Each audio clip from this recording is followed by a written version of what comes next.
But what's happening most of the time when people do keto is they're masking the symptoms and they're getting really good blood glucose in the absence of carbohydrate. But the real test of whether your diet's working is if you get really good blood glucose levels in the presence of carbohydrates.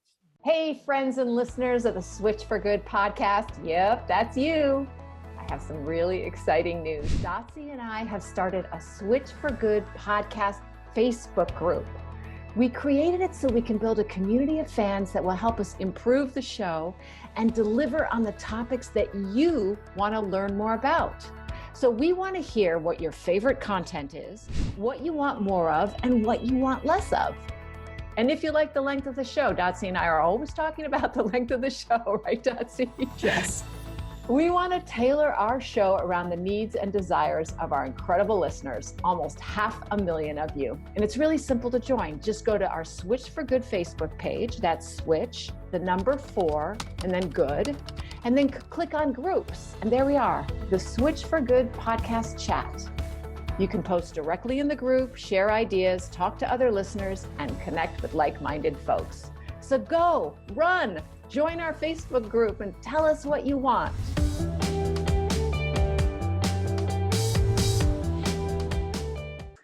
Okay, hello everybody and welcome. I'm alone today. Dotsie is traveling. She not only writes a book, but she also spreads the vegan word across the country. So she's busy today, but she will be back next week. I'm here with a great guest though, so I'm not alone. And I'm very, very pleased to welcome Drew Harrisberg to the show. Thank you for having me. So good to have you too. So Drew is an exercise physiologist, a sports scientist, and a diabetes educator living in Australia, on the beach in Australia, judging from his very popular Instagram account. Drew was diagnosed with type 1 diabetes at age 22. He started the brand Drew's Daily Dose, which empowers people to thrive with diabetes rather than just simply live with it. He focuses not just on health, but also happiness and purpose, whether you're living with diabetes or not. He has an excellent TED Talk about how adversity can help you be more of the person you are and give you the opportunity to see where you need to grow. As an all-around athlete, he was a formidable contestant on Australian Ninja Warrior. But he has captured my respect because he does daily ocean swims in numbingly cold water. He is also a singer-songwriter with content available for us all to download from iTunes, with more to come.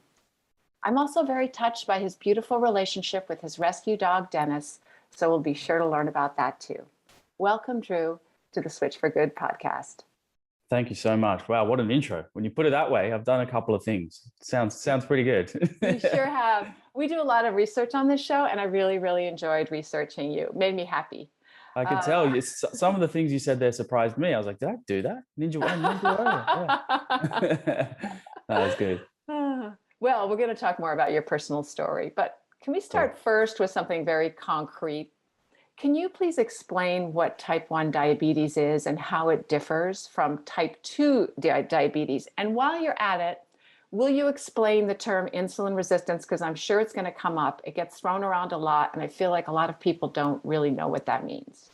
Yeah, absolutely. Great place to start. So type 1 diabetes is an autoimmune disease, which basically means that the immune system of the person attacks and destroys the cells of the pancreas that produce insulin. So when you have type 1 diabetes, you cannot produce insulin at all, and you have to rely on exogenous or outside of the body sources of insulin, which you can administer through a needle or a pen, or a pump, which is like a device that you wear 24/7, which can sort of drip feed insulin all day long. Type 2 diabetes is very different, although the symptoms are often the same. The pathogenesis, or the way that it actually occurs, is very different. So type 2 is not autoimmune. So the pancreas still can produce insulin, at least in the early days, but eventually the person might end up relying on taking exogenous insulin as well. And what happens with type 2 is the person becomes insulin resistant. So the insulin that they do produce stops working. And the role of insulin is to essentially allow glucose from the bloodstream to get into the cells of the body, into the muscles and the liver. Now, when insulin doesn't work properly, it's like having, I've heard other doctors use this analogy, but it's like having chewing gum in a lock. So insulin's the key, and you kind of just can't unlock that door to allow the glucose to enter the cells of the body. So the thing that makes it confusing for a lot of people is that the symptoms are actually the same. So high blood glucose, that's the main symptom of living with undiagnosed type 1 or type 2 diabetes. I think that's where people sort of get confused because it sounds like an umbrella term, but the way that the disease manifests are very, very different. So the thing about insulin resistance, and this is what you just mentioned, is you'll see a lot of people in the blogosphere and in social media talking about ways to reverse insulin resistance with certain sort of dietary approaches, which they actually aren't reversing insulin resistance. What they're doing is, and I'll go into this, I'm sure, in a bit more detail later, but when you go, say, on a low carb or a ketogenic approach, what happens is you actually reduce the requirement for your body to produce insulin, or if you have diabetes like myself, you reduce your requirement to administer insulin, and you can achieve good blood glucose levels, but your actual sensitivity to insulin not only probably hasn't changed, but may even worsen when you remove carbohydrates from the body. So it's a term that needs a lot of more explanation, but in a nutshell, that's sort of the surface level. So it means that the body doesn't hear the insulin or react to the insulin in your bloodstream. And so the body keeps pushing more and more insulin into the blood. That's and right. No glucose gets into the muscles. Essentially. So the main cause of insulin resistance is gaining body fat, not just body weight and subcutaneous body fat, but fat that's called ectopic fat, which is essentially fat builds up in cells in the body where it shouldn't be. So in the liver, in the muscle cells, that kind of fat is what interferes with the signaling of insulin. So if you're eating a very high saturated fat diet, or over time you gain a lot of body fat, you can cause this state of insulin resistance. So the pancreas then has to work extra hard to produce the insulin, to pump it out into the bloodstream, and then try to get that glucose from the bloodstream into the cells, but the doors are locked and it just can't get the job done. So over time, it just works harder and harder and harder, and eventually it can burn out and you stop producing insulin. Then you're in a pretty tricky place, because now you've got insulin resistance and you're not making enough to do the job. So you have to then administer exogenous insulin. So it's really this double-edged sword, which over time can get worse, but there are some great solutions, which I'm sure we'll get into. Yes, we will. So for you as a type 1 diabetic, you don't have the fat issue, but you need to administer insulin many times a day. That's right. I don't have the issue of insulin resistance, but I'm not immune to it. That's just the interesting thing, is that everyone can be susceptible. So if I did eat a diet that was very high in saturated fat, excess calories, and I gained a lot of weight, and I did get this ectopic fat buildup in the liver and muscle, then I could be an insulin resistant type 1 diabetic. So it's not like I never have to worry about it. That's why I'm so, on my exercise program and my diet. But it can also occur in everybody, in people without diabetes. You can develop insulin resistance over time. So it's something that I'm aware of, although I highly doubt I'll run into the issue in my life, because I'm so obsessed with sort of keeping this lifestyle in check. But it is something that could happen if I let go. And injecting more insulin into your body is unhealthy. Yeah, I mean, there's sort of a normal physiological range that we want to have, and having hyperinsulinemia or excess insulin, yeah, I mean, it's unhealthy, but it's also a sign that metabolically something is wrong with the system. It's almost like an indicator that if you need to produce that much insulin, or if someone with type 1 is giving huge doses, it's an indicator that your insulin sensitivity is not where it should be. And there are a number of things you can do to improve your insulin sensitivity. And that actually is one of the keys to good diabetes management, is how sensitive you are to insulin. Because you can have great blood glucose taking a lot of insulin, and I see this a lot in clients that I've worked with. They're sedentary, they may not exercise much, but their blood glucose control is fantastic because they're on a pump. So it just makes sure that they're always in range, which is great. but their sensitivity to insulin is actually not good at all. And that's another thing that you want to sort of work on when you have diabetes. Tell us about your diagnosis with type 1 diabetes at age 22 and how it changed the course of your life. So I finished university. I just got my degree. I was an exercise physiologist. I had a really great sort of childhood and high school years. Life was just too good to be true. And I got to a point in my life where I was trying to figure out what to do next. And I had this degree and I was just in the final stages of doing some work experience at a hospital, at a cardiac rehab facility, trying to get a job there as an exercise physiologist. I was sitting face to face with the head of the physiology department and I fell asleep in an interview, which was, I laugh about it now, but actually it's not funny at all. I just can't believe it happened. It was like you and I right now, we're sitting looking at each other and then I just start dozing off. And yeah, I sort of finished that interview and I got into my car and I was talking to myself thinking, what just happened? Like, I cannot believe I fell asleep. That same day I was driving home and I fell asleep driving. And I was like, okay, something's seriously wrong. I spoke to my parents and I said, there's something wrong. I'm falling asleep. I can't keep my eyes open. I was also waking up every night in the lead up to that, needing to go to the bathroom, to urinate. I was thirsty, drinking a lot of water, always hungry, losing weight. So there were these signs that were sort of like adding up. The straw that broke the camel's back was obviously falling asleep driving a car. I mean, that's not something anyone wants to experience.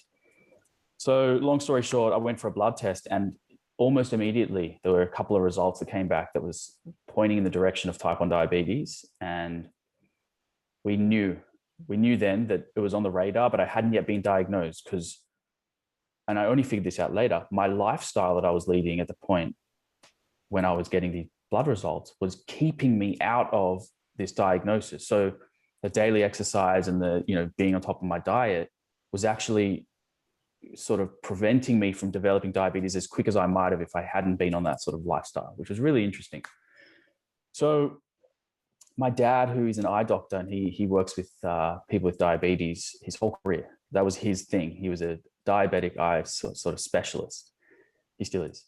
And a lot of diabetes, diabetics, if they don't take care of their diabetes, the eyes are affected because I did read that it has something to do with no glucose uptake receptor there or something. Yeah, so the eyes, the nerves, usually of the extremities, the feet, and the kidneys are the sort of the organs that go. They're the ones that get it sort of almost attacked by having long-term high blood glucose if it's uncontrolled. So you see a lot of people with diabetes having this retinopathy where they basically eventually go blind. Kidney failure, limb amputation. It's like the long-term issues are very scary.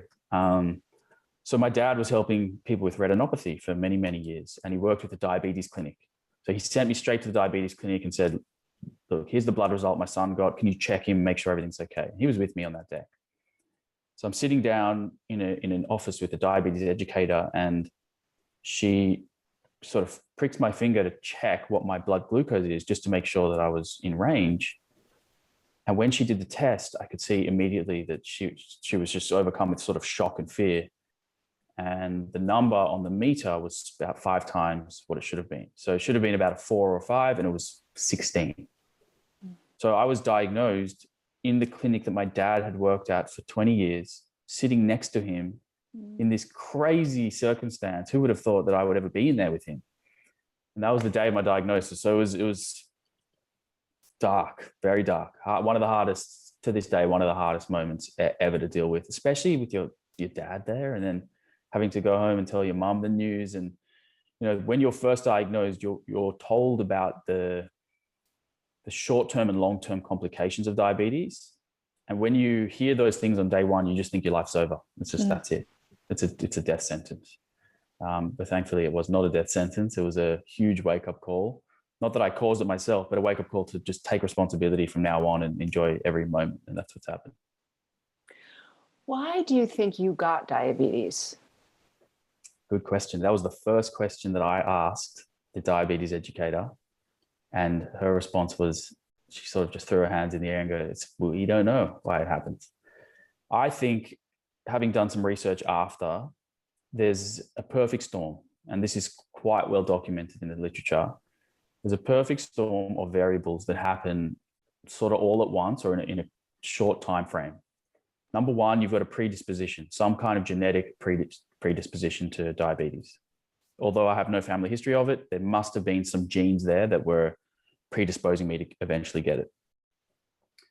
Number two, there are viruses and bacteria that are associated with developing it. So you may get a virus that triggers the immune system. So in an attempt to get rid of the virus, the immune system can accidentally destroy the cells of the pancreas that produce insulin. It's like a molecular mimicry. You can also have environmental triggers that do that same process. Although this is more controversial and I wouldn't sort of stand by this altogether, but it is interesting to at least think of, like certain dietary triggers that may mimic the cells of the pancreas. And one example I can give you is that the A2 protein in milk, if you look at the amino acid structure of it, it closely mimics certain cells of the pancreas that produce insulin. So if you do have intestinal permeability or poor gut health, and this high milk consumption is leading to these molecules getting into the bloodstream unbroken down, then the immune system may attack those and anything that looks like it. And then all of a sudden you're left with a pancreas that doesn't really work properly. I did get a virus when I was in South America just a couple of months before I was diagnosed. So I'm trying to sort of piece this all together. And I was drinking a lot of milk because I was told at university that that's the ultimate post-workout drink for athletes. So I was guzzling that down. And, when I think about it, all the variables that I've read about, I've had experience with in the years leading up may have led to this, but it's got to be a storm of those kinds of variables. Can you tell us a little bit? I know that how a type 1 diabetic takes care of themselves and a type 2 diabetic might be different, but for you, someone who has to inject insulin, can you tell us how many times a day do you do it and how do you know when?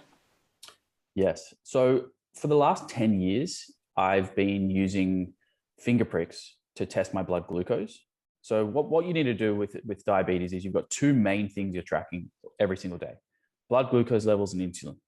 And our job is to keep the blood glucose in a very tight range, which most bodies would do automatically, but we have to do it manually by using insulin to get glucose out of the blood into the cells, and by eating food to get glucose into the blood, just to keep it between those two levels.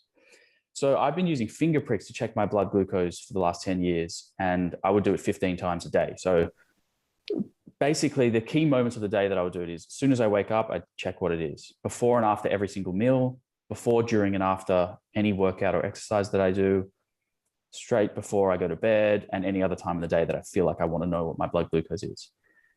Thankfully, technology has changed a lot, and it was available earlier, but I've only just had the courage to start using it. You can't see it now, but in the back of my arm, I've got a CGM, continuous glucose monitor. So this little beauty sends data to my phone through Bluetooth all day long, 24/7. So now I don't have to finger prick anymore. I can just pick up my phone and know exactly what my blood glucose is. And it tells you which direction you're trending in, if you're going up or down or slightly up, slightly down. It has alerts and alarms in case something goes wrong overnight or if you're dropping too fast. So it's really handy. Now, that's the glucose side of things. The insulin side of things is multiple daily injections is what I choose to use as my management strategy. Some people, like I said before, use a pump. The thing about a pump is you're attached to a device. So it's inserted under your skin. You've got a tube onto like a little computer sort of thing that you clip to your belt or sits in your pocket. That's on you all the time. You can take it off for like an hour or so, but essentially you're kind of connected to this thing. And psychologically for me, it was just a huge barrier. I can't imagine being attached to sort of that physical representation of a condition. So I choose the needles and basically every meal. So I have to inject insulin anytime I eat, assuming that I'm eating enough carbohydrates that'll impact my blood glucose. And also there's what's called a basal insulin. So there's two types of insulin. There's mealtime insulin or bolus, and then basal, which is sort of a background insulin. The basal insulin I take once a day. I actually take it at night.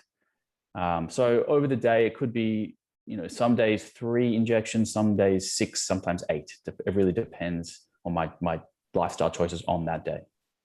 And is that monitor, was that inserted and is inside you from a surgical procedure? No, you actually do it yourself. So every 10 days, you change the sensor where it's positioned. You get a new one. And you do it yourself at home. It's quite an easy, like 2-step kit. It takes maybe 30 seconds. And yeah, it's incredible. You essentially feel like you are doing a little mini surgery every time. So with the CGM, there's a probe that sits in the skin. And so it is, somewhat of an invasive kind of technology in that there's this probe under your skin, but you can't really feel it. And even when it goes in, you barely feel a thing. So it's a really great device. And you're used to pricking yourself anyway, several times a day. Exactly. I mean, if you do the calculation, I think I did this recently. I think it's like 50,000 injections and over like 100,000 finger pricks over the last 10 years. So I'm used to it. It's second nature now. Let's talk about exercise and diet and how it affects the diabetic, both type 1 and type 2. You are an exercise physiologist, and I read that you felt after your diagnosis, you got such relief because you pricked yourself after breakfast, and the reading was 25, and then you went for an hour workout and it went down to 5, and you thought to yourself, I can control this. Mm-hmm. Tell us a little bit about how exercise features in helping diabetics, both type 1 and type 2, just be healthy. Okay. Yeah. So the story you just told there it was amazing because that happened the day after my diagnosis, which was probably the best timing ever because I was so defeated after being diagnosed. But to then have this contrasting, empowering moment was huge for me. So I was sent home without insulin. This is the key in this story, is that I didn't have any insulin because they don't just give it to you straight away because it's so dangerous. If you overdose on insulin, you can kill yourself very easily. So they basically send you home and they say, just eat the meals you would usually eat, go to the gym, do what you do. Let's just collect data about your blood glucose. Then we can give you insulin to fix all the highs and issues that you're having. So first day after being diagnosed, no insulin, I eat breakfast and my blood glucose goes up to 25, which is totally expected without insulin when I'm not producing any. Mm-hmm. For me, that was crushing. Like I felt gross and it was, I felt heavy and lethargic, and it was just upsetting to see a number like that. And then after my workout, my blood glucose was normal. And I just didn't even know that was possible, to be honest. I had no idea that could happen. They didn't even tell me that.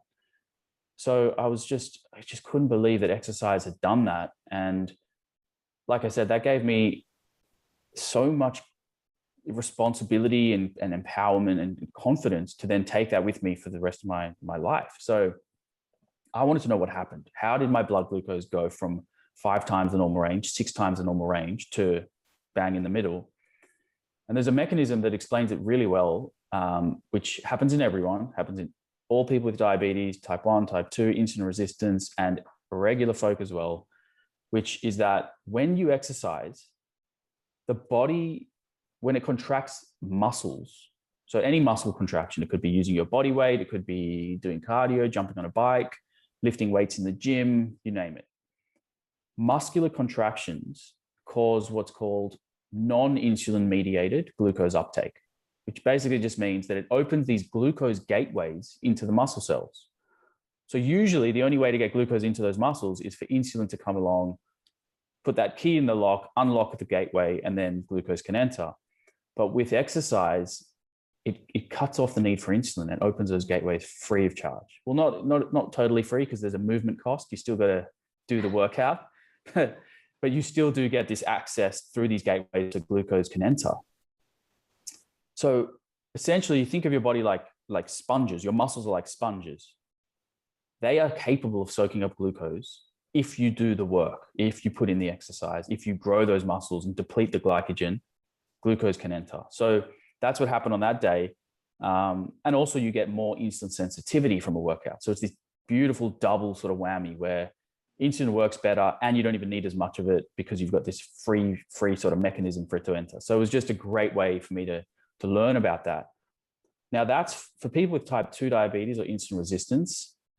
That's the goal. That's what you got to hold on to, because if your insulin isn't working and your doctor says, well, you just need more and more insulin in terms of injecting it or taking it exogenously outside of the body, well, you've got another option here that can work with that approach. So maybe you need less insulin from outside the body, still some, probably, you speak to your doctor, depends if your body's still producing insulin. So if you have type 2 diabetes, insulin resistance, and you are insulin resistant, wait, sorry, hold on. I got to get this train of thought back.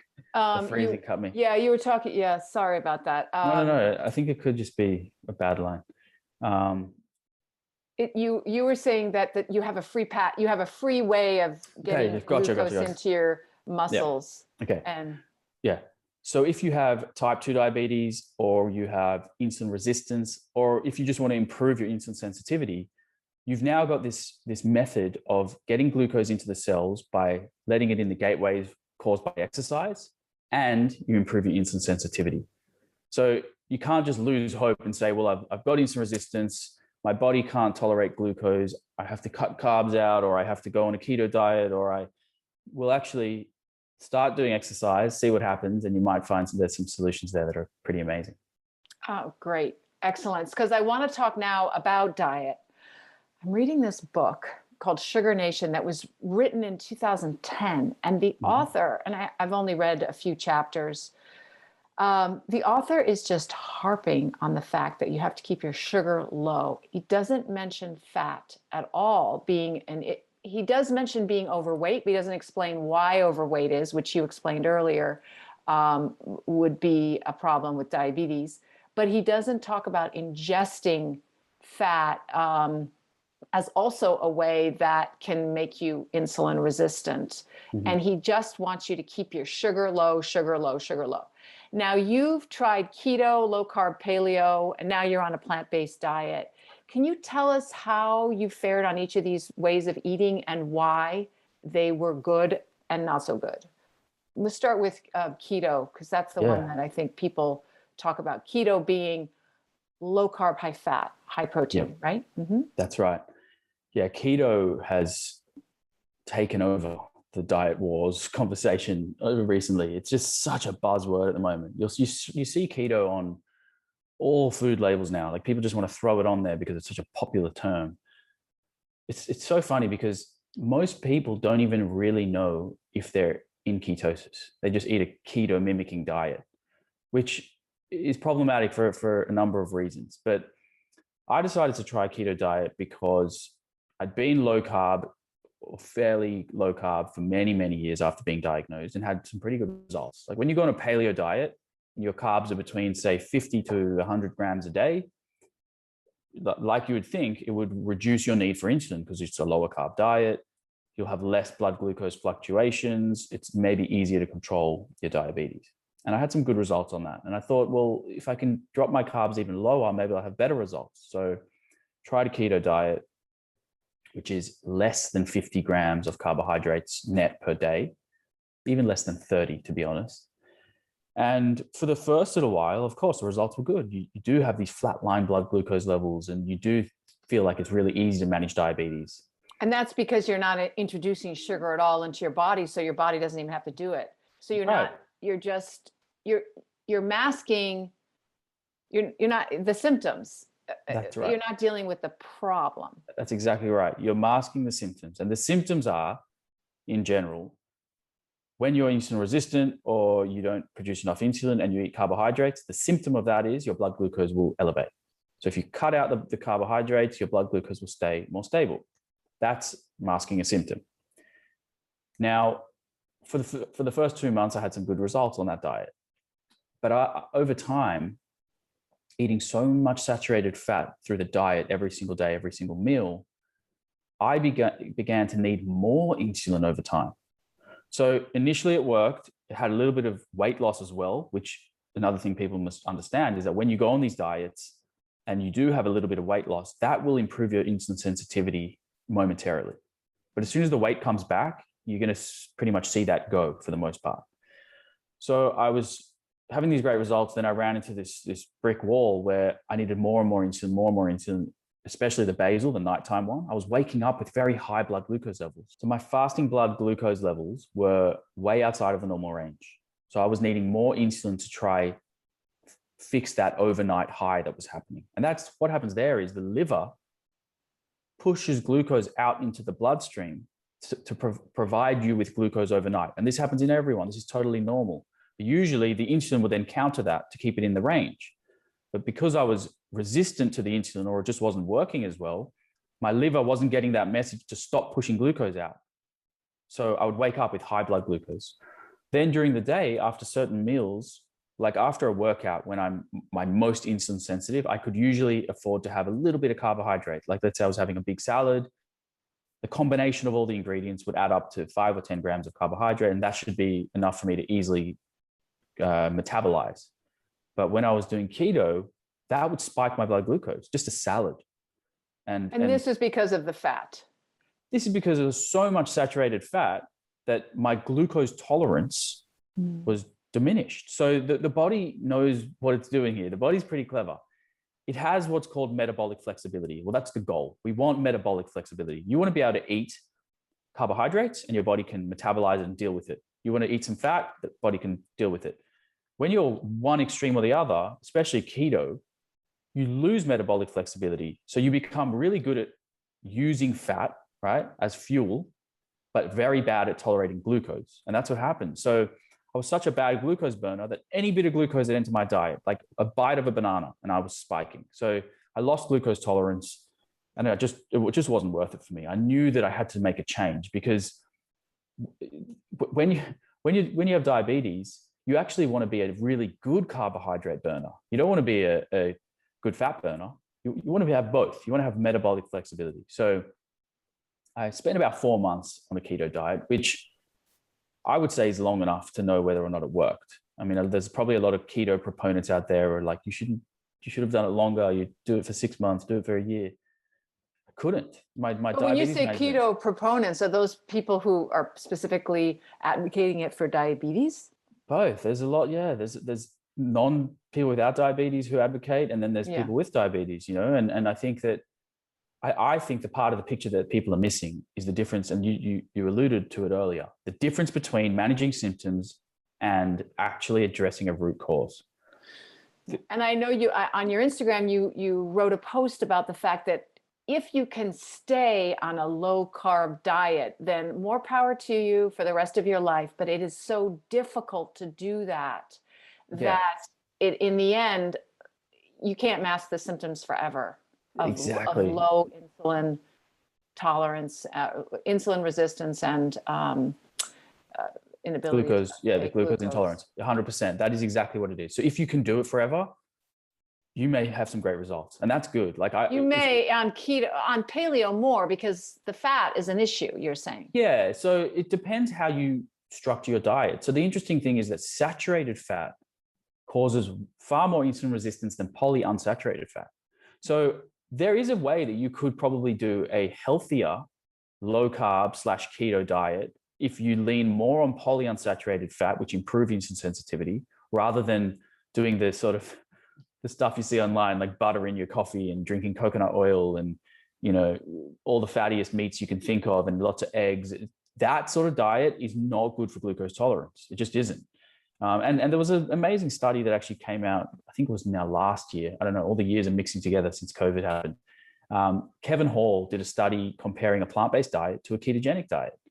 And it was incredible, because he actually showed that when you eat a plant-based diet, sort of a lower fat plant-based diet, you improve your insulin sensitivity. Yet, even though your body produces a bit more insulin, the participants didn't get any fatter.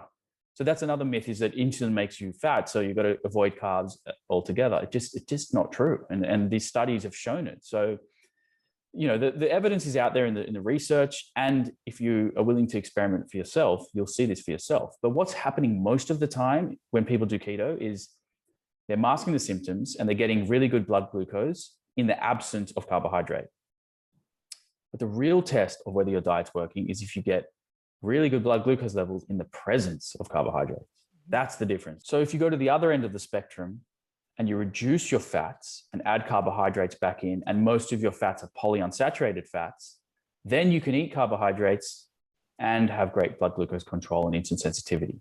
So you can, the tricky part is if you get somewhere stuck in the middle, that can be hard. So if you have quite a lot of fat and quite a lot of carbohydrate, then it might be a bit difficult for certain people. So I do think there's a place for extremes. I just think understanding which extreme you want to go to and how far you want to go will dictate your results. I think getting stuck in the standard American or standard Australian diet, right in the middle, both carbs and fats are high, you're asking for some problems. Why did you leave the paleo diet? I know you left the paleo to go to keto, but why didn't you go back to paleo? Why did you go to plants? I guess I had played around on different parts of the spectrum, and the only one I hadn't done was the plant-based diet. And truth be told, I didn't think it would ever work, and I was very nervous to go on eat a vegan or plant-based diet. I thought I was going to lose all my muscle, and I just didn't appeal to me. I was a big meat eater. But there's a guy in Bondi who I'm now really good friends with, called Simon Hill. He has the Plant Proof podcast. I think you've spoken to him on the show. Yes, we have. Yes. So he and I were sort of following each other on Instagram, and he just dropped a little seed in my DMs one day saying, "Hey, have you ever thought about a plant-based diet?" And I honestly, I hadn't. But I'm inquisitive, and having a science background, I know that if I can see evidence that something works, I will look into it. And I looked into it, and I saw some evidence that was interesting, and I thought, you know what? It's the only thing I haven't tried yet. What if I can have better management? That's all I really care about. I just want better diabetes management.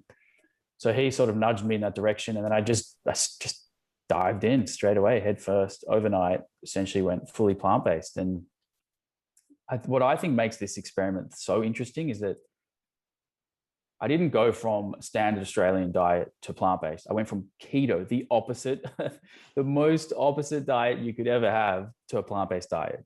So I got to see, how quickly things changed was just unbelievable. So I basically was able to undo all of that sort of metabolic damage that I'd caused on the keto diet.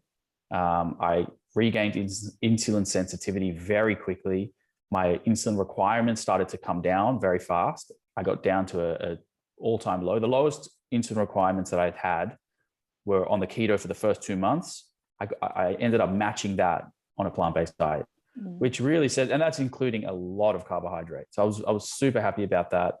And the sort of terminology there is insulin to carbohydrate ratio. That's a number that everyone with diabetes should be aware of. How much does 1 unit of insulin impact your blood glucose levels, and how much carbohydrate can you eat for 1 unit of insulin? So on keto, it was like 1 to 3. So one unit would give me like 3 grams of carbohydrate. On a plant-based diet, 1 unit, I can eat 25 grams of carbohydrate. So huge difference. That is a huge difference. Yeah. So you felt so much better as a diabetic. And what about as an athlete? Because that originally had been, you had been wary of the plant-based diet also because you're a very muscular, active man.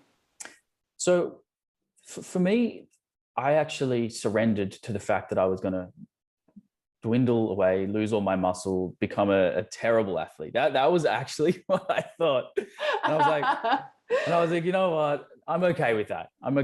I love the ethics of plant-based diet. I like the moral aspect. I know the diabetes management side of things is going to help. I'm okay if I become a little skeleton, right? And thankfully, the opposite happened, which was a really nice bonus and surprise. So I realized that when I was on this keto diet, low carb diet, it was really impacting me at my athletic endeavors that were power-based sports. And that's what I like to do. I like the strength and power, and I'm not an endurance athlete. So keto can be quite helpful for like very slow, like ultra marathon runners sometimes go on a keto diet because it's such a low intensity, sort of longer duration form of cardio. It can be fine for those people. But if they want to access higher power outputs and really like give it a sprint up a hill or hit those, high numbers, then they're in trouble because they've lost metabolic flexibility, as I mentioned before. They can't access glycogen as easily as somebody who's on a higher carbohydrate diet. So I sort of understood that, well, if I can eat more carbohydrates, it's actually going to help me in those kinds of sports where I like to do more power stuff and strength and body weight and calisthenics and all those kinds of things. So I noticed so quickly that I started to like sort of fill out again, and I gained some muscle, and I'm loving my training. And it's been 3 years now, and my insulin requirements are still the same. They didn't bounce back. It wasn't like the keto experiment where 2 months in I ran into these hurdles. It's just been a breeze. And I don't want to make it sound too easy because I'm obviously disciplined enough to keep everything in line, but it has been pretty easy in certain ways. Like I just have these principles I stick to. My training feels amazing. I'm performing better than ever. I've gained significant amount of muscle. My body composition's changed a lot too. I cannot think of a single reason to stop ever. So at this stage, I'm all in. You're an environmentalist too, so that's an added bonus, not only alongside help. your love of animals. Can you share us then your food philosophy and what some of the meals that you eat on a daily basis? Sure, yeah. So I do stick to whole foods 99+% of the time. Like I'm pretty strict with that. For me, that is basically the non-negotiable, is that the foundation, the pillars have to be whole foods, because you can do a pretty junky plant-based diet, especially these days. Like companies are coming out with some pretty amazing products that taste just like the real thing, and they're not healthy and they're not claiming to be healthy, but they're very convenient, and it's easy to sort of fall into that path of going, you know what, I'll just add those in every other day. My rule is no, those are treats and they've got to be pretty rare. So it's a whole food diet. I basically eat when I'm hungry. I stop when I'm full. I don't really care if it's 2 meals a day or 4 meals a day, as long as it's whole foods. That sort of diet will allow you to very naturally regulate your appetite. It's so hard to overeat. I think like maintaining a healthy body weight on a plant-based diet, if it's made from whole foods, pretty easy to do. It's the usual, you know, fruits, vegetables, legumes, whole grains, nuts, seeds. I do take a protein powder after my workouts. I don't consider that to be like a unhealthy processed food. Some people do. Some people are very militant about even powders, but I think it's just a great tool to add into, if you're an athlete and you need to hit some protein requirements and you're plant-based and you find it hard to eat the protein, because obviously plant-based proteins come with fiber, unlike animal protein, which doesn't. So it can be a bit difficult on the digestive system. So I have my protein shake, which I do in the form of like a smoothie bowl. I do like to fast actually quite a bit, just because I'm not hungry in the morning. So often I'll just eat around midday. And then I've got like an 8-hour window to eat in, where I can eat sort of whatever I want and fill up and love my food. I love cooking at home, and I do focus on protein because of the amount of sort of muscle breakdown activity that I do. And it's not a huge amount. Like I'm not eating crazy amounts, but I do eat about, 1.8 grams per kilogram of body weight, or sometimes 2 grams per kilogram of body weight. But then other days even less. So, I'm not obsessed with those kinds of numbers. How many grams, since we're here in the United States, although we have listeners all over the world, how many grams do you take about a day?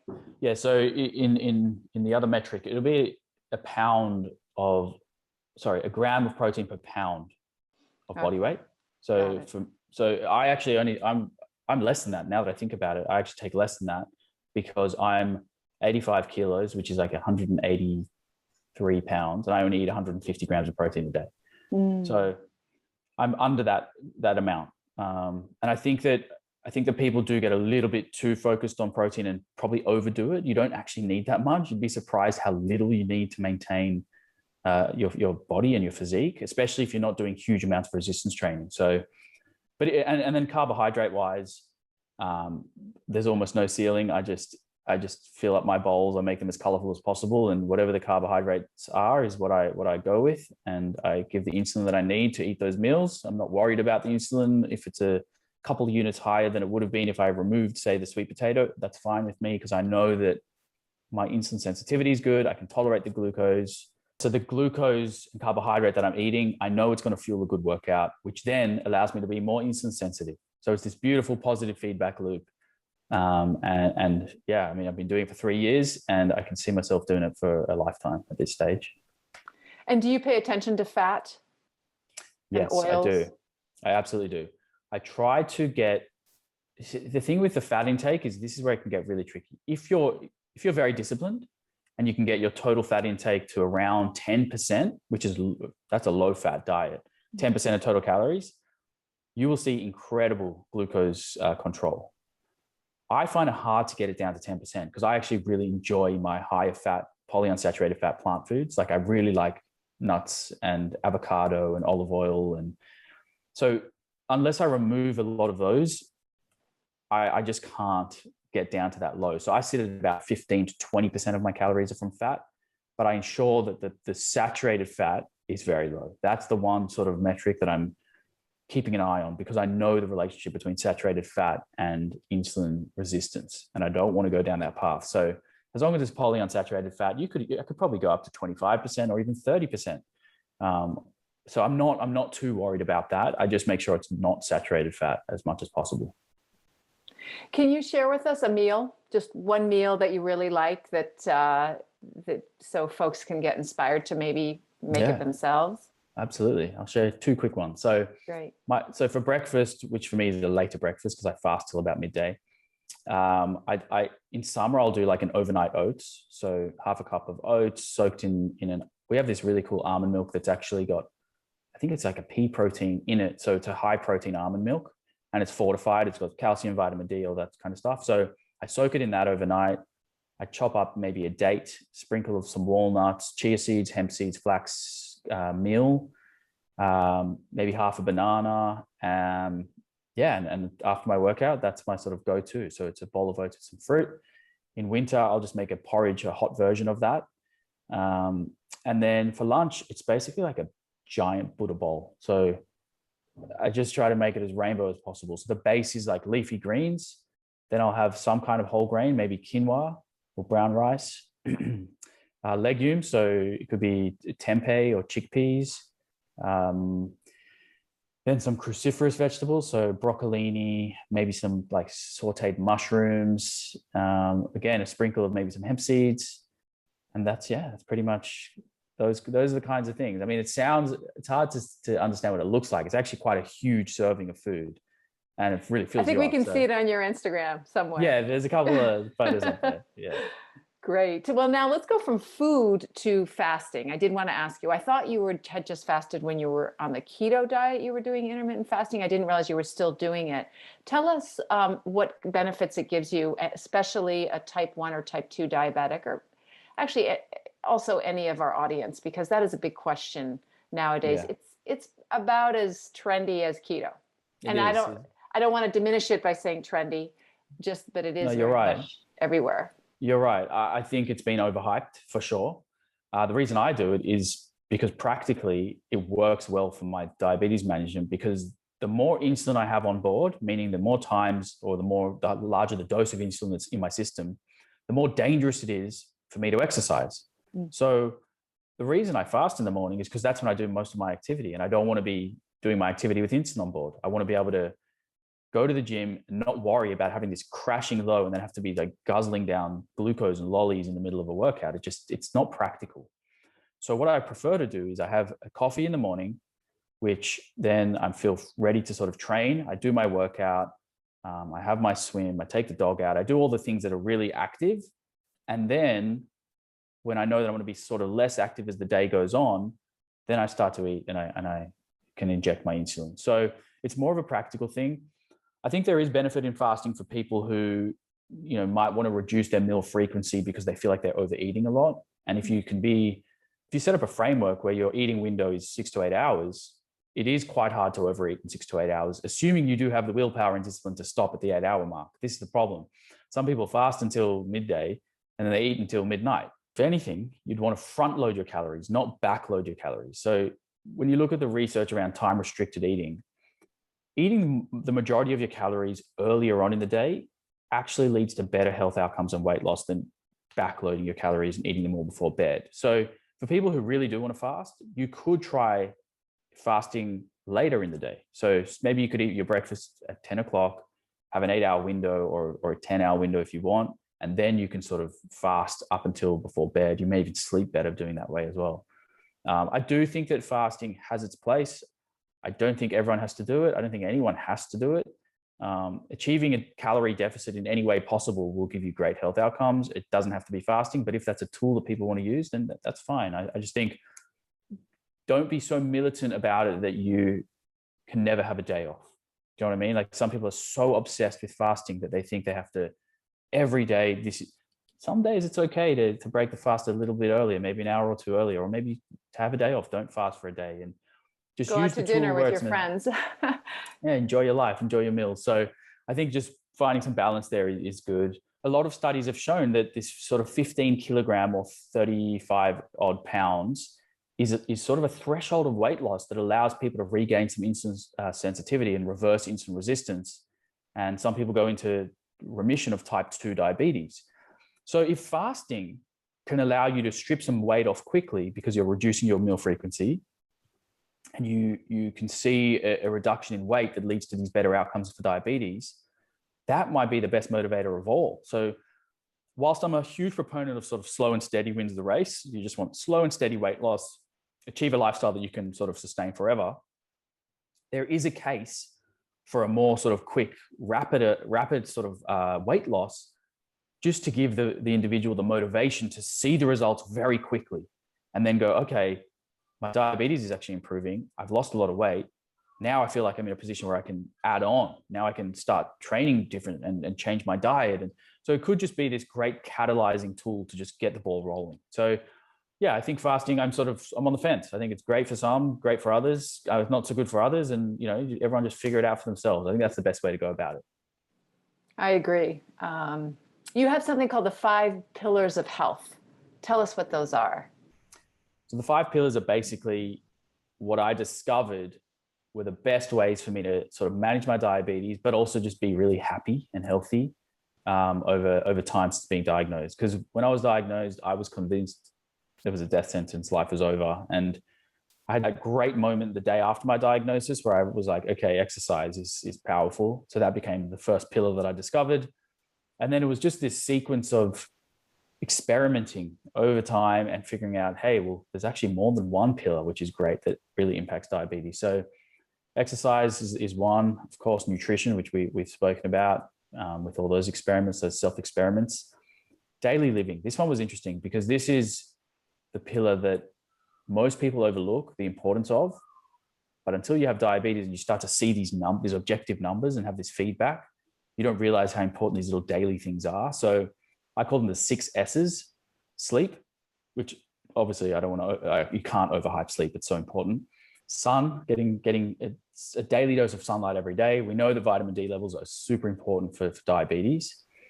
Steps, so obviously keeping active, keeping on our feet. Again, we know that, and the studies are clear, walking flattens the curve of glucose elevation if you walk after a meal, especially a carbohydrate containing meal. So people with type 2, type 1, a post-meal walk is just an amazing way to keep that tighter range.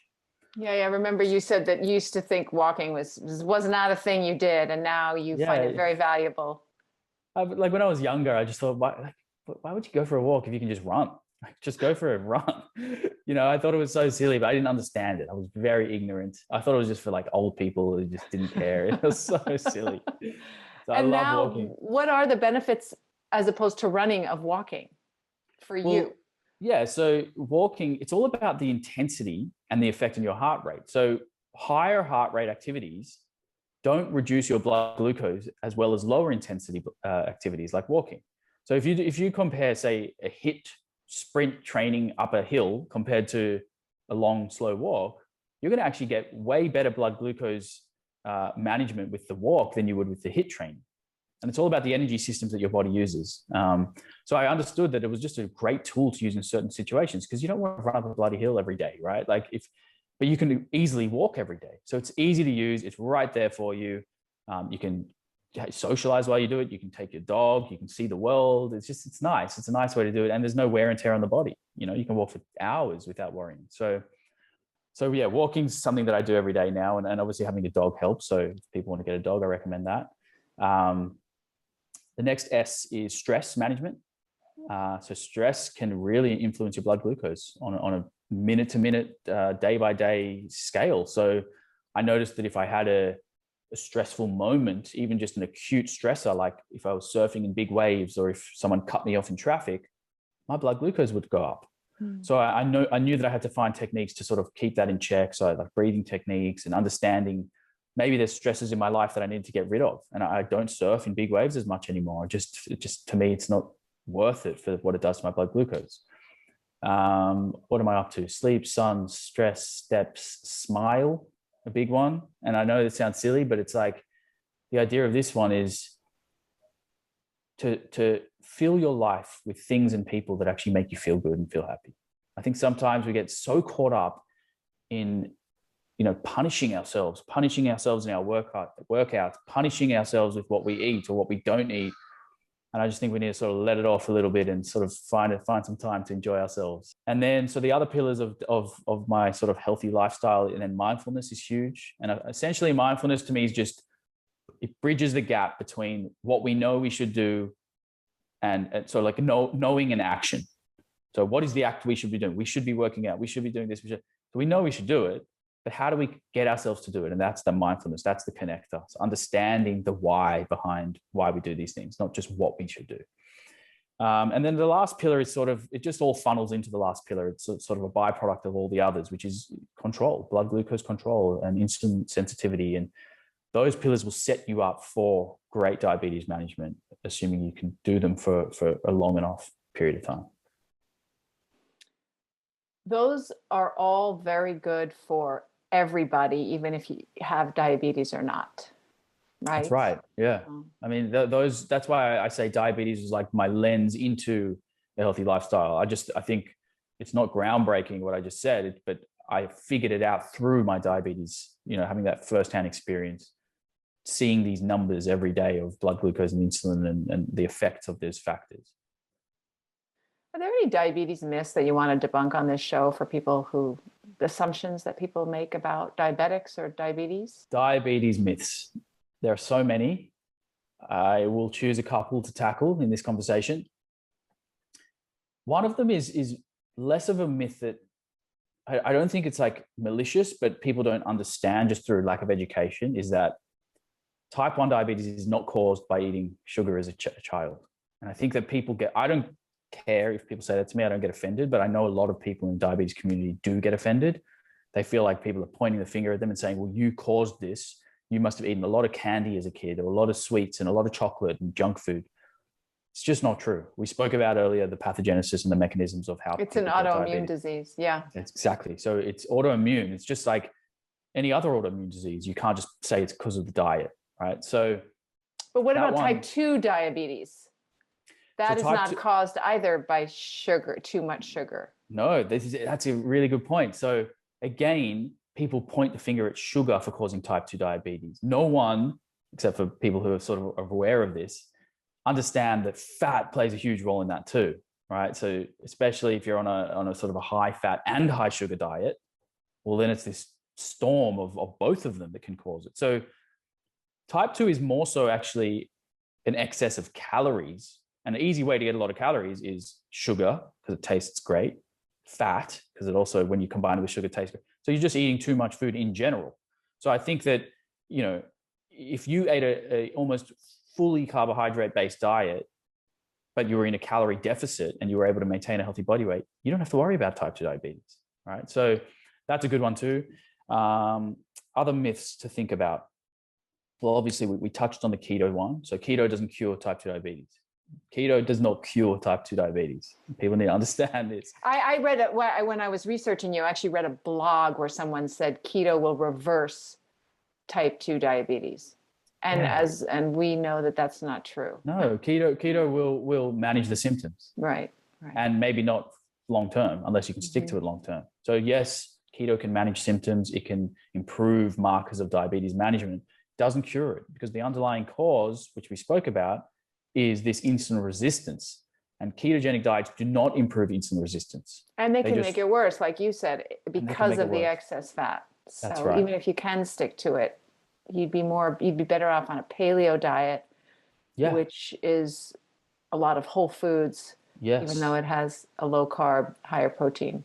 Yeah. And if you really wanted to do a keto diet to manage the symptoms, try do a polyunsaturated fat keto diet. Don't be drinking butter and coconut oil at every coffee you have 5 times a day. I just don't think that's healthy.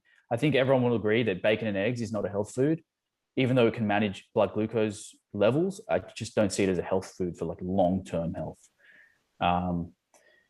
Other myths, I don't know. I think those are probably the ones that come to mind for now. I just have a couple more questions, if that's all right. Absolutely. Okay, cool. Go for it. So you swim most every morning, no matter how cold it is. Are you a follower of Wim Hof, or what are the reasons that you swim in cold water? I am a follower of Wim Hof. And I still remember the day he followed me on Instagram, and I screenshot it. Tell our audience who Wim Hof is and why you follow him. Wim Hof, he's a character. Wim Hof essentially developed this. Is he Swiss? I think he's Swiss. He developed a breathing technique that he uses in very, very cold exposures. So whether he's in an ice bath Wim Hof goes trekking in just his underwear in the snow for like hours at a time. Like, this guy is figured out a technique of breathing that essentially sort of hacks or biohacks his physiology so that his heart rate is in an optimal place so that he can tolerate pain and cold.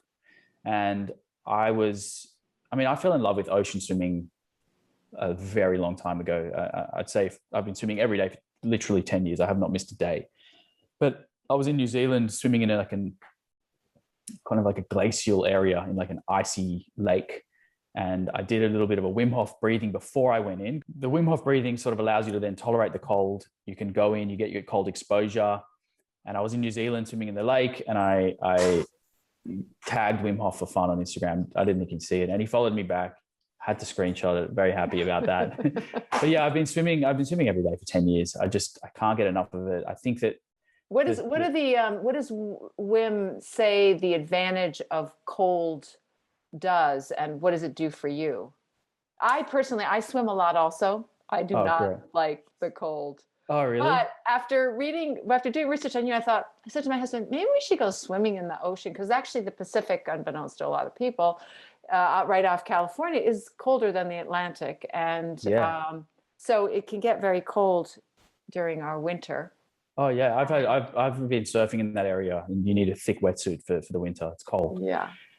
So the benefits, firstly, psychologically, you just feel absolutely incredible. When you can put yourself through a task that is difficult, and the only person stopping you is you, and the only person getting you in there is you, it's extra hard. And if you can do that and then come out the other side, you feel like you've really achieved something. It's the same as a hard workout. Like, to put yourself through a hard workout, if you get butterflies before a workout that you are putting yourself through, and there's no like coach or trainer making you do it, it tells you something about yourself. So I like the feeling of finishing a cold swim and coming out and going, I did that, I achieved that. There's sort of immune benefits that Wim Hof talks about, your immune system. There's activating different types of fat in the body. So apparently, I haven't looked into this in depth, but it stimulates brown fat, and there's healthier types of fat compared to white fat and other things. So I think for me, though, it is more of a routine of improving my mindset, feeling like I've accomplished something, and then taking that mood with me just for the rest of the day. And you know what? If I have a bad moment in the day for whatever reason, I go down to the ocean and just dip in, come out, and it's like I start again. So it's like a refresher, a complete refresher for me. Beautiful. So tell us about your dog, Dennis. Oh, I was waiting for you to say this. I'm entranced with him because I saw a video where y'all are going somewhere and he is singing or muttering, or just he's making these sounds that make me laugh. He's a funny dog. He's so strange. So Dennis is a rescue dog. I got him when he was 7 years old. He's now 13. Not only did you rescue an older dog, which are very hard to rescue, but can be so rewarding because they know you rescued them. Also, you rescued a black dog, which, at least in the United States, it's hard to adopt a black dog. There are innate prejudices against, especially big black dogs like Dennis. That's interesting you say that. That is actually something that I didn't know was a thing. I didn't understand there was this sort of prejudice towards the look of a specific dog, not just the breed, but the color of its fur. So I rescued him when he was 7, which was actually kind of hard for me to do because it's an older dog. You want more years with the dog. But it was the best thing I ever did. So the way it happened was I was actually doing a photo shoot for this sort of charity where they were putting together a calendar of like trainers with dogs. So there was like personal trainers, coaches, exercise physiologists, and everyone was like posing with the dog, and everyone had a month in this calendar. And I met Dennis on that day, and he was just an interesting dog. He was jumping up and down really, really high in the cage. All the other dogs were barking, and he wasn't barking. He was just jumping. I didn't realize he'd lost his voice from obviously barking too much in the month. He'd been there for a few months, so he couldn't bark. So he was just jumping. Anyway, I took out a few dogs on a walk just to see how they would respond on the lead and just give them some freedom out of the cage for a little bit. There's a park nearby. All the other dogs are like tugging on the lead and like dragging you down the car park to get to this area to try escape. When I took Dennis out of his cage, he wasn't pulling on the lead. He was walking right next to me and the lead was loose. So I was like, wow, this dog's different. So I took him to this park and I just ran a couple of laps with him just to get some exercise. And then I sat down on the grass and he fell asleep like on my lap. And I was like, oh my, this is great. Like all the other dogs are just going crazy. If you guys want to go on YouTube and have a look, our whole rescue story has been documented by the dodo. It's a long story. I'll save it for that video. But essentially, I rescued Dennis, and only a few days later, I discovered that he had a voice, meaning he tries to communicate like a person would. He tries to talk. So for me, that was just such a pleasant surprise to see that he likes to kind of sing and talk, and he's just a funny, charismatic dog. But the video you saw is the one where I take him to the beach. And when I say that word, he just erupts. He's so excited to go to the beach. And then when we're in the car, he knows the way. And as I take that turn, he's just singing and talking. So it's such a feel-good video online, that dodo video. And I'm so blessed that they made it, allowed us to make that video for them. That was really fun. Oh, that's beautiful. I love it because there's so many pictures of him with you and your partner and Dennis, like a family, and you all look so happy and healthy. The two of you, by the way, have more abs than anybody in my whole friends circle. So y'all have to go look at Drew's Instagram. Carly, people say that about Carly all the time. And it's funny because, I mean, she's been plant-based for 3 years as well. But for her to maintain a set of abs is effortless. She actually, to be honest, she's gifted in many ways, but the diet helps for sure. It's an easy way to keep the calories down with eating a lot of healthy food. So I think that's a big part of it. Well, tell her I covet her abs. Share with us your singing and songwriting, because you, after college, university, you were in a band, and you have released a single or two singles actually, and I have a couple more coming out. Yeah, I always wanted to be a singer-songwriter and a musician. I then got diabetes, which obviously threw a spanner in the works. And it also made me realize how kind of unhealthy the lifestyle is of a musician, being on the road, traveling all the time. Most of your gigs are in alcoholic venues where you're in bars and pubs and clubs. And I sort of made a decision that it wasn't going to be something I pursued as a career, but rather just a fun sort of passion project. So I didn't let go of it altogether, but I recorded a couple of songs. I released a couple of songs on Spotify. I've got another one coming soon. It's kind of sad in a way that, like, when I think back, I think, like, imagine if I gave it a real good shot. But I think it was a trade-off that was worth it, because I'm so happy with the life I live now. And I think it would have been very different if I'd chosen that path. I have friends who we played gigs together who are now doing quite well in that sort of universal global music world. And it's a different life. And I'm happy with where I'm at, and I still always play music. I've got a guitar, two guitars in this room right now, and I'll take them outside later. But yeah, it's a passion project. So for now, it's just going to be a couple of singles on Spotify, and that's about it. Well, you have a beautiful voice, and so people should check you out on Spotify for sure. Thank you. So how can people find you and learn more about how to cope with diabetes and also be inspired by your way of living? So my main channel that I'm, I guess, most active on is on Instagram. And my dog has an Instagram too, if you want to check him out. I will, since I'm in love with your dog. Okay. He's just funny. You'll get a lot of laughter. And I think at a time like where the world is in some ways falling apart, we need a bit of laughter every day. So if you want to check him out, that'll help put a smile on your face every day. But yeah, Instagram, most active. I do have a website as well, which I post some articles on. And I used to do some consulting online, which I've now actually stopped doing for the moment. Just I've got a few other projects I'm working on, but I'm sure one day I'll have something there. But I've just worked on an ebook, which is going to be launching very, very soon. And that is essentially my 5-pillar approach in one like blueprint. So I think that'll be handy for people with diabetes. But yeah, Instagram and my website are the main places for now. And is that Drew's Daily Dose? Yes, at drews.daily.dose. And what about Dennis's Instagram? How do you find it? You'll find him easily. His is a daily dose of Dennis. Okay, that's great. Drew, thank you so much for being on the show. I really appreciate it. I've enjoyed talking to you and I've learned so much. Oh, thank you so much for having me. That was such a nice conversation. And you clearly do your research because you touched on almost every topic that you spoke about in the intro there. So well done. That was awesome. Well, I also had more questions for you, but that we will have to save later. When you want to publicize something, you just let us know. We would love to have you back on the show. I'd love to do a round 2. Hopefully we can do that soon. Okay. Thank you.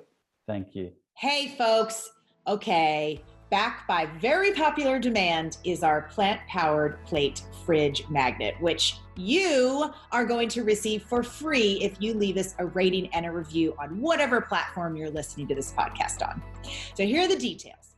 Just write your quick review. Does not need to be long, does not need to be a whole story. Just be honest and speak from the heart. Then take a quick screenshot of the review you wrote and email it to us at podcast@switchforgood.org. That's podcast@switchforgood.org. And include your mailing address so we can send you a power plate. We are doing this because the more reviews we garner, the higher we go in search results, which means more folks will learn about our podcast. So the power is in your hands. Leave us a review and zoom, your power plate arrives at your doorstep. So thank you so much for tuning in today. If we helped you in any way, then click the subscribe button and let's keep hanging out together. We have so much more to share with you. And if you need more information on actually making the switch for good, please visit us at switchforgood.org for loads of info. And you can subscribe to our mailing list where you will receive all sorts of super cool gifts, discount codes to our very fave dairy-free products, and a lifetime of powerful health tips. So join us on the journey to switch for good. This is the future.